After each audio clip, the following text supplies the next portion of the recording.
আসসালামু আলাইকুম। সন্ধানে বাংলাদেশ সংবাদ নিউজ পোর্টাল থেকে খবর পড়ছি আমি মোহাম্মদ মিঠু আহমেদ।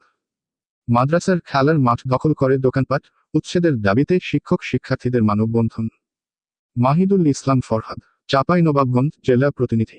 চাঁপাইনবাবগঞ্জের বাগডাঙ্গা দারুল উলুম দাখিল মাদ্রাসার খেলার মাঠ দখল করে দোকানপাট নির্মাণের প্রতিবাদে ও অবৈধ স্থাপনা উচ্ছেদের দাবিতে মানববন্ধন করেছে শিক্ষক শিক্ষার্থীরা। সোমবার দুপুর 12টায় সদর উপজেলার সুন্দরপুর ইউনিয়নের বাগডাঙ্গা মাদ্রাসা বাজারে এই মানববন্ধন অনুষ্ঠিত হয়। মানববন্ধনে শিক্ষক শিক্ষার্থীরা বলেন, গত 16 বছর ধরে মাদ্রাসার খেলার মাঠ দখল করে দোকানপাট সহ অবৈধ স্থাপনা নির্মাণ করেছে দখলকারীরা। এ নিয়ে জেলা প্রশাসক, উপজেলা নির্বাহীর কর্মকর্তা, সরকারি কমিশনার ভূমি বরাবর দফায় দফায় অভিযোগ দেয়া হয়। উপজেলা ভূমি অফিস এ নিয়ে একাধিকবার অবৈধ দোকানপাট উচ্ছেদ করতে নোটিশ দিলেও তা মানেনি তারা। শিক্ষার্থীরা অভিযোগ করেন, খেলার মাঠের চারিদিকে দোকানপাট তৈরি করা হয়েছে, সেখানে ক্লাসের ফাঁকে খেলতে গেলেই বাধা দেয় অবৈধ দখলকারী দোকানদাররা। শিক্ষার্থীদের মানসিক ও শারীরিক বিকাশের প্রয়োজনে দ্রুত সময়ের মধ্যে অবৈধ স্থাপনা উচ্ছেদ করে খেলার মাঠ ফিরিয়ে দেওয়ার দাবি জানান শিক্ষক শিক্ষার্থীরা।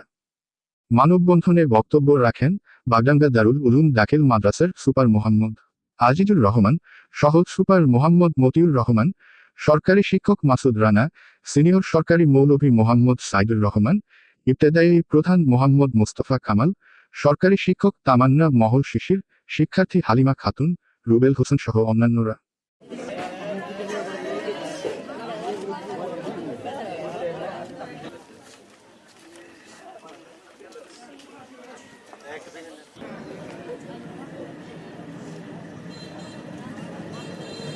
সে খেলাধুলা ব্যাহত হচ্ছে। অতএব আমাদের সকলের দাবি, আমাদের মাদ্রাসার মাটি অবৈধভাবে দোকানপাট উচ্ছেদ করে বারবার বলার পরেও দোকানপাট ভাঙতেছে না এবং পরবর্তীতে আমরা আইন রাসায়লি যথা আমাদের ছেলেমেয়েরা খেলতে পারে না। আগে এই মাঠে ছেলেমেয়েরা খেলতো, এখন তাদের যে খেলাধুলা খরাক, তারা দোকান উঠাচ্ছে না, বারবার বললেও তারা আমাদের কথা শুনছে না।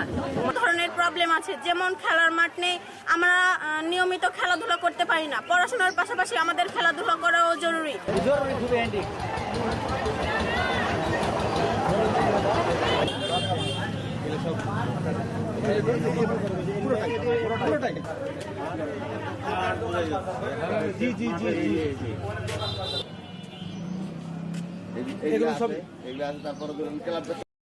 আমাদের পরবর্তী খবর দেখার আমন্ত্রণ জানিয়ে এখানে শেষ করছি।